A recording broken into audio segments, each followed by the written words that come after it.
ఢిల్లీకి ఇంకెన్నిసార్లు కాంగ్రెస్ నేతలు తీవ్ర అసహనం, నిర్ణయాల్లో ఆలస్యంపై ఆగ్రహం, ఏఐసిసి కార్యాలయానికి కీలక లేఖ, అధికార పార్టీలో హాట్ టాపిక్, నేడు హస్తినకు ఎస్సీ ఎమ్మెల్యేలు అంటూ కూడా చూస్తూ ఉన్నాం. సో అందరికీ అర్థమవుతుంది కదా ఢిల్లీకి ఎన్నిసార్లు ఒక్క అంశం మీద పిసిసి కార్యవర్గ కూర్పు, అదేవిధంగా మంత్రి మండలికి సంబంధించినటువంటి ఎక్స్టెన్షన్, ఈ రెండింటి కోసం ఇప్పటికీ ముఖ్యమంత్రి రేవంత్ రెడ్డి కావచ్చు, మిగతా మంత్రులు కావచ్చు, ఇప్పుడు పిసిసి అధ్యక్షుడు కావచ్చు, ఎన్నిసార్లు పోయినారు.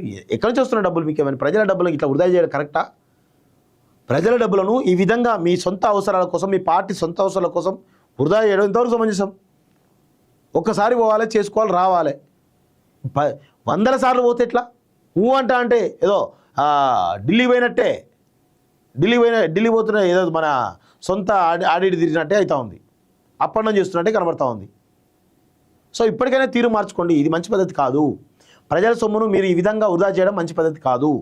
కేసీఆర్ చేసేటువంటి దుర్మార్గమైనటువంటి ఈ వృధా ఖర్చులు ఏవైతున్నాయో మీరు కూడా అదే చేస్తూ వస్తూ ఉన్నారు మీ సొంత అవసరాల కోసం. ఇది మంచి పద్ధతి కాదు. ప్రజలు అన్నీ గమనిస్తూ ఉన్నారు. సో ప్రజలకు ఆగ్రహం రాకముందే మీరు సరి చేసుకుంటే మంచిది, లేకపోతే ఇబ్బందులు పడతారనే విషయంలో గుర్తుపెట్టుకోవాలి. కాలేజీకి వెళ్ళకపోతే వీసా రద్దు, చదువు మధ్యలో మానేసినా కూడా భవిష్యత్తులోనూ వీసా రావడం కష్టమే, అమెరికాలో చదివితే రూల్స్ ఫాలో కావాల్సిందే, భారత్ సహా విదేశీ విద్యార్థులకు యుఎస్ హెచ్చరిక అంటూ చూస్తున్నాం. మంచిదే, మంచి పని ఇది, దానిలో అలాంటి ఏం అవసరం లేదు, కరెక్ట్నే తీసుకున్నారు.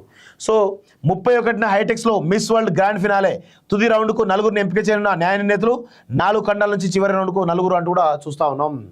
ఎస్, అమరత్వం దిశగా అడుగులు, మరణాన్ని జయించేందుకు మానవ జాతి విశ్వ ప్రయత్నాలు అంటూ చూస్తున్నాం. ఇక దాన్ని ఒకవేళ అధిగమిస్తే మాత్రం ఇక అమరత్వం గురించి మాట్లాడితే ఆ టెక్నాలజీ వస్తే మనం చనిపోకుండా ఒక టెక్నాలజీ వస్తే కనుక ఇక పెరుగుతూనే ఉంటుంది, చావులనే ఉండవు.